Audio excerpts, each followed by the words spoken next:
everyone, I'm Anne Riddell, and welcome to Arts in the City.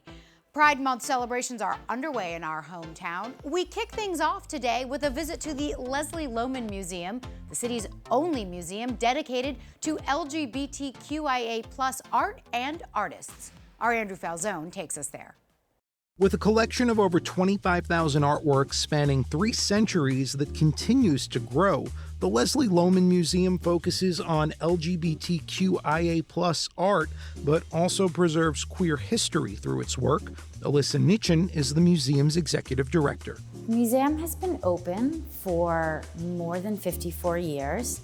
We were founded right here in Soho in 1969, just weeks before the Stonewall uprisings, and very much in that same spirit of liberation, of revolution. Our founders, Charles Leslie and Fritz Lohman, who had been collecting art by gay artists depicting gay life and love and celebration. Since then, the museum's interests have evolved to become more inclusive of all queer identities, and its mission shifting from preservation to affirmation. We are focused on LGBTQIA+ artists and the work that they create in the world. And in fact, the Leslie-Lohman Museum of Art is still the only art museum in the world to be doing that exclusively. LGBTQIA+ people have always existed throughout time, throughout history. With history, naming has evolved.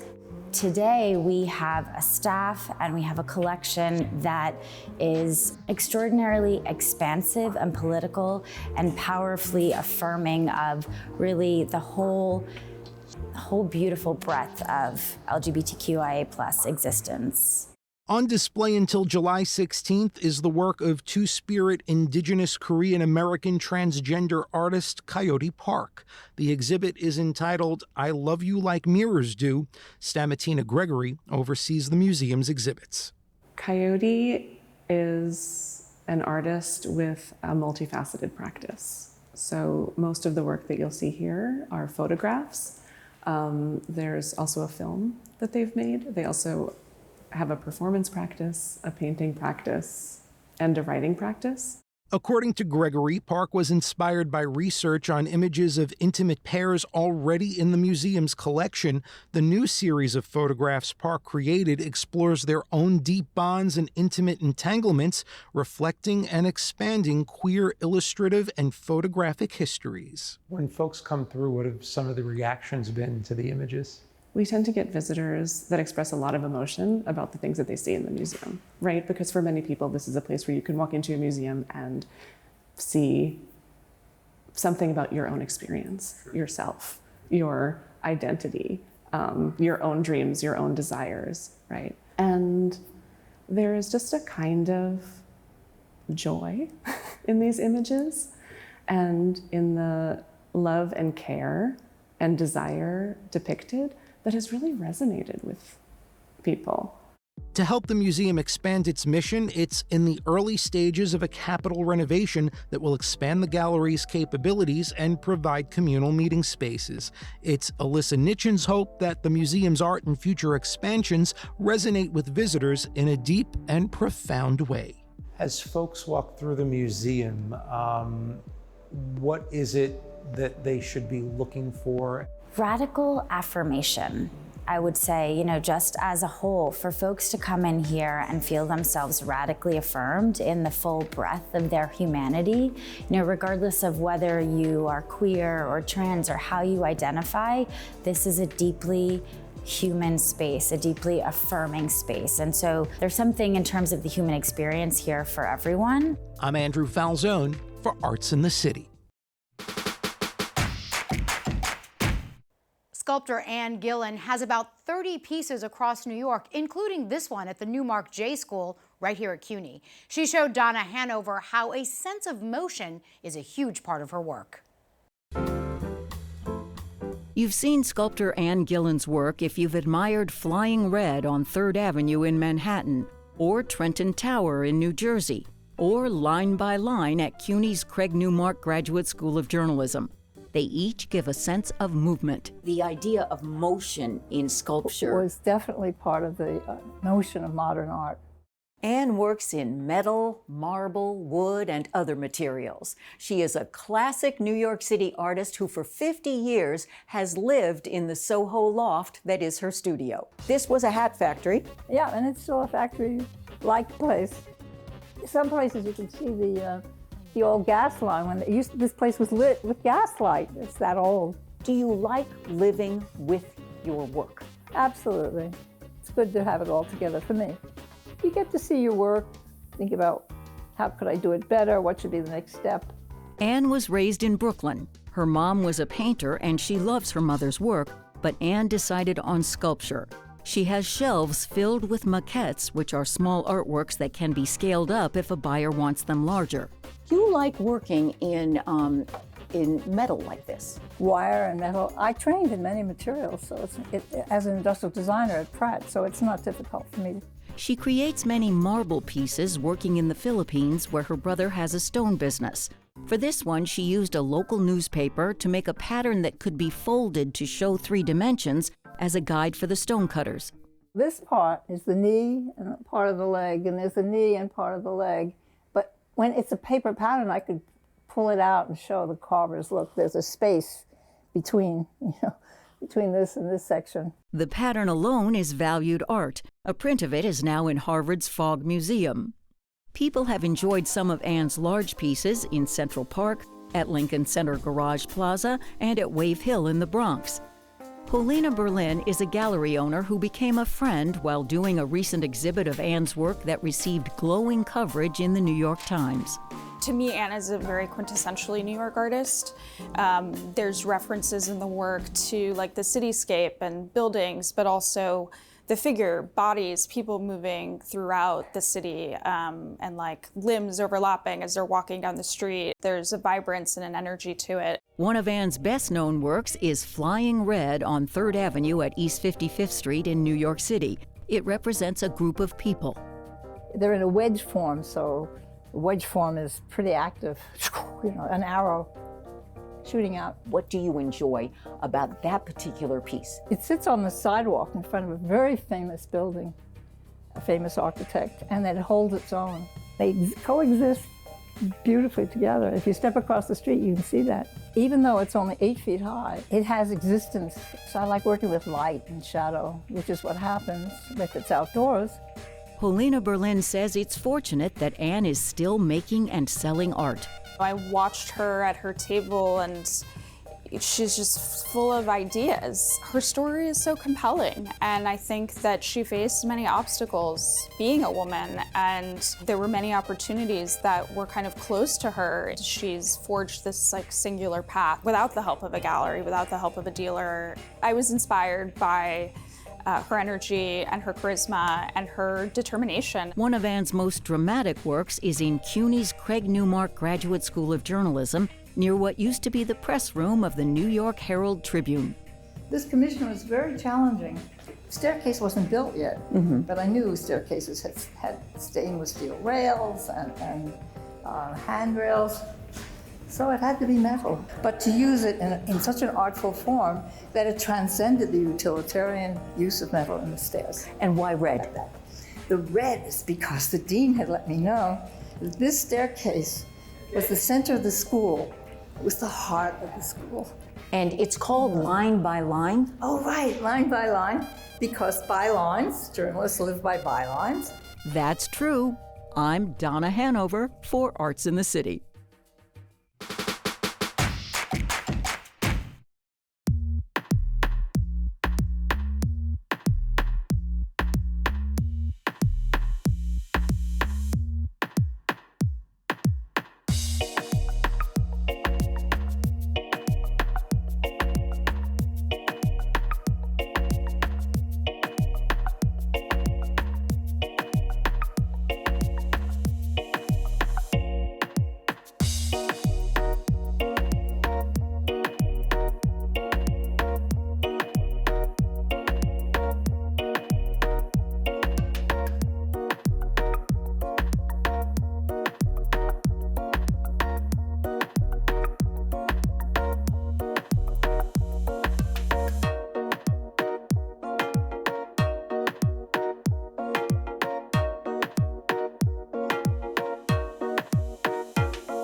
When the TV industry shut down during COVID, actor Patricia Scanlon saw her world crash to a sudden stop.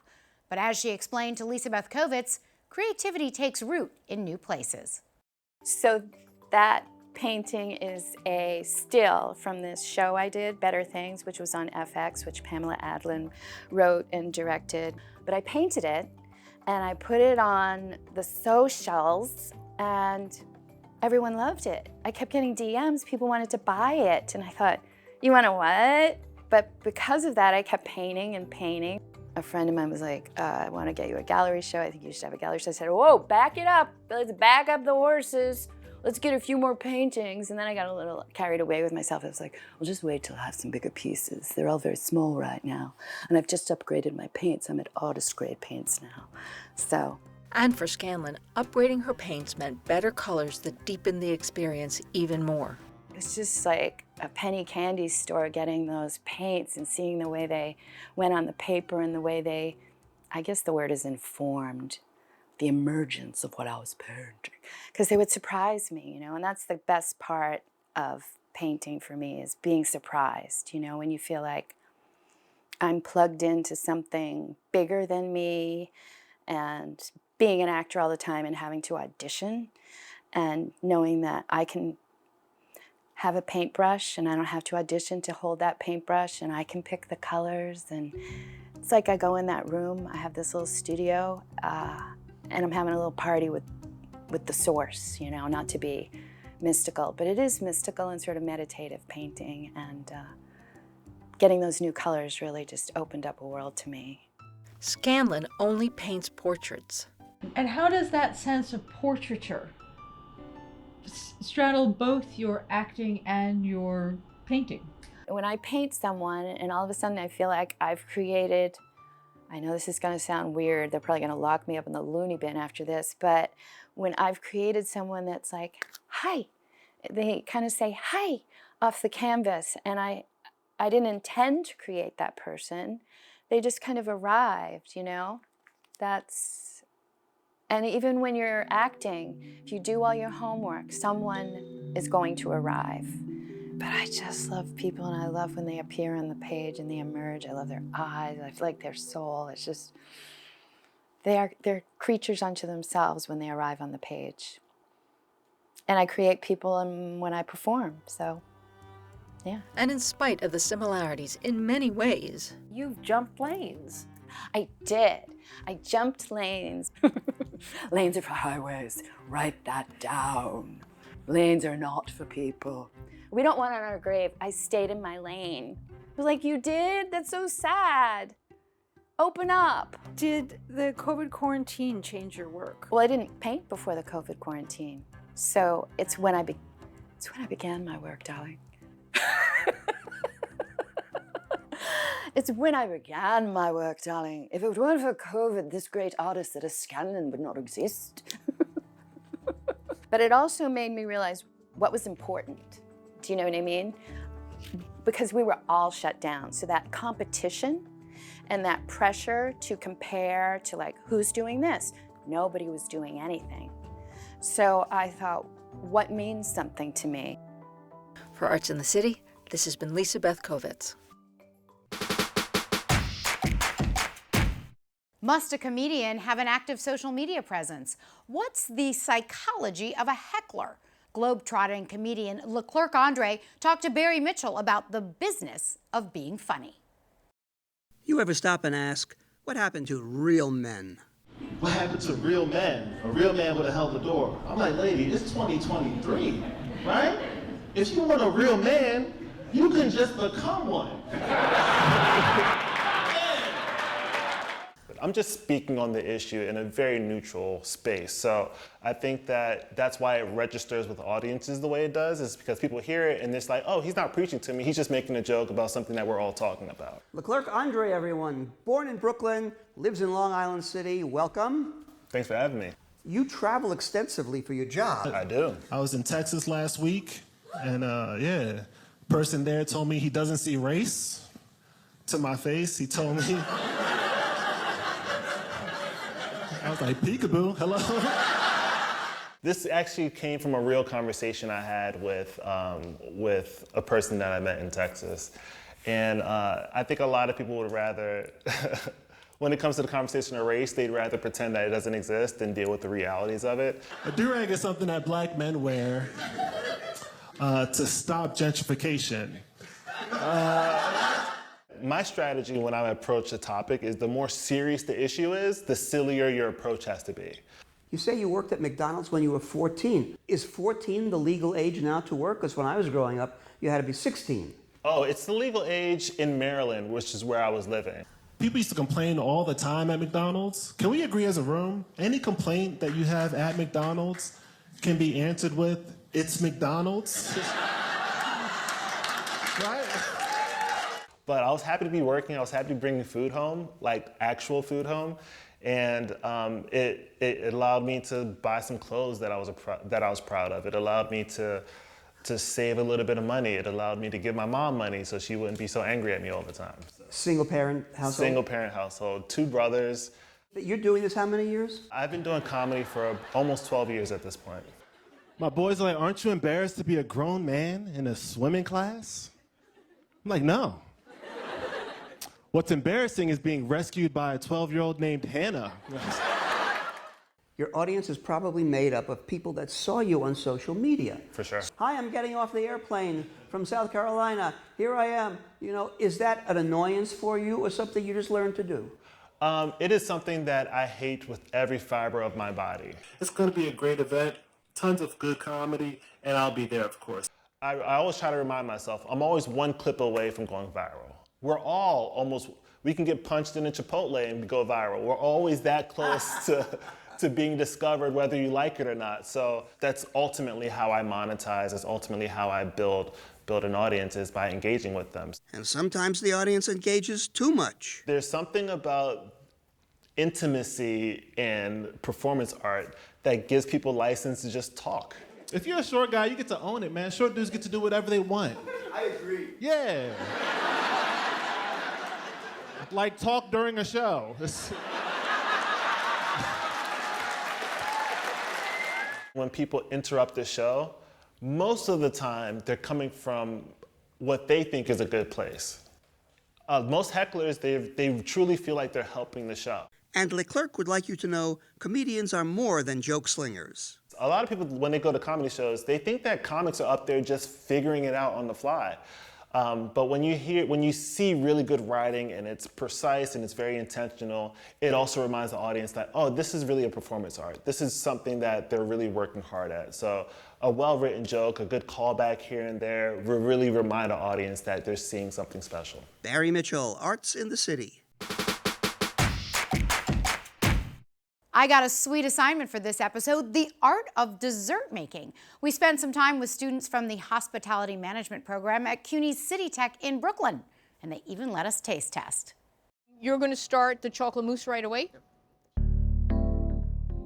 This is dessert that makes the grade. From delicately stenciled matcha powder to pops of raspberry sauce, each plate here is a study in delicious creativity. And don't get me started on the poached pear and ice cream, topped with chocolate. It's edible art. It's edible art. You need more. You need a little more. Susan Lifrieri-Lowry is a pastry chef instructor in the hospitality management program at CUNY's City Tech. She showed us an advanced dessert making lesson in action. So what kind of plate gets top marks? It starts with the understanding that we eat with our eyes too. So first it has to be eye appealing. So you want some height on the plate, a little drama on the plate, like that big tuile we had that curved over.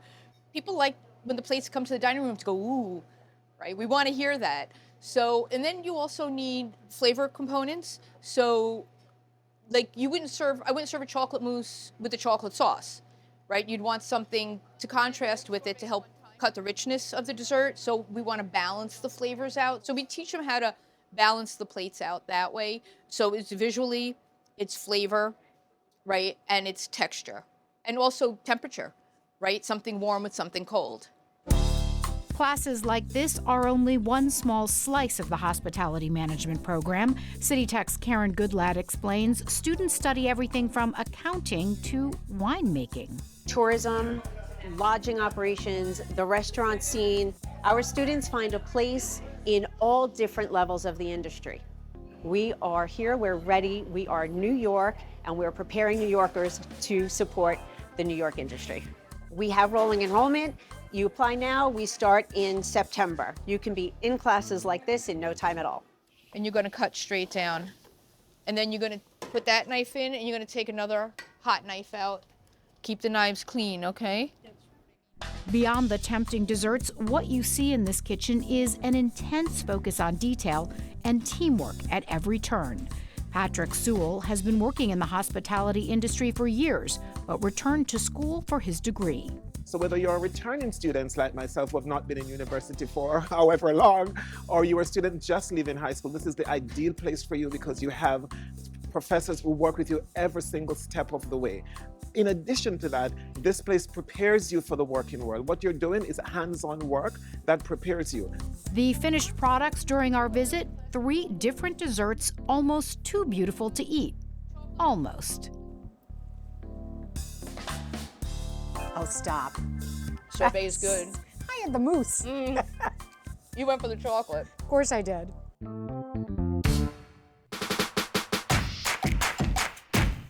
Next up, another sweet treat, this one for our ears.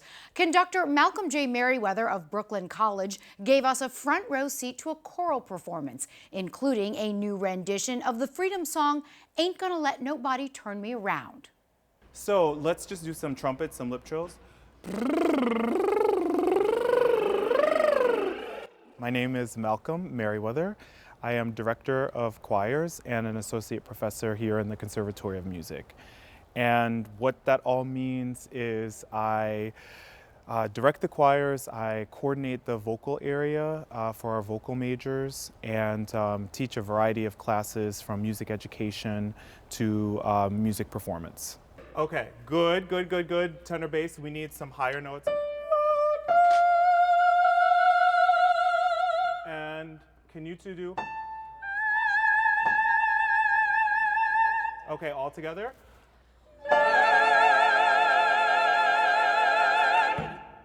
Nice, okay, see how that's gonna work?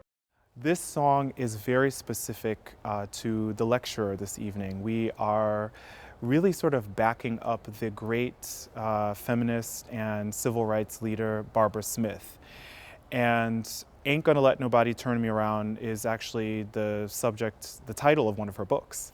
So what we have done is we're going to perform this song, and Dr. Smith has provided some new lyrics. So it's in many ways a world premiere.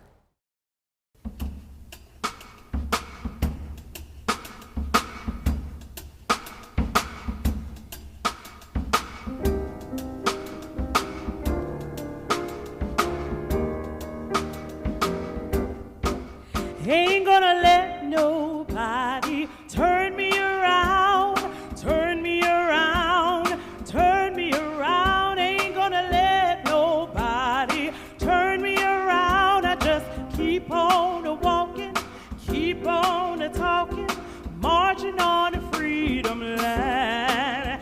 Ain't gonna let nobody turn me around, oh, turn me around, turn me around. Ain't gonna let nobody turn me around, oh, keep on, keep on, keep on, keep on, marching on the freedom line. I ain't gonna let segregation, oh no, turn me around. Ain't gonna let segregation, oh Lord, keep on, keep on. Oh, I ain't gonna let transphobia, oh no, no, I ain't gonna let transphobia turn me around. Keep on, keep on, keep on. I ain't gonna let homophobia, no, no, no. I ain't gonna let homophobia, oh, I'm gonna keep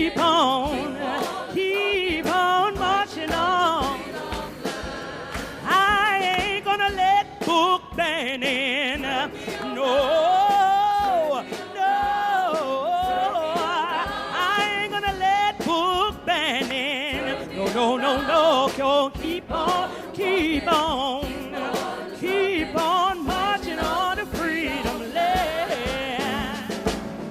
Gonna let white supremacy turn me around, turn me around. I ain't gonna let white supremacy, oh, keep on marching on the freedom land.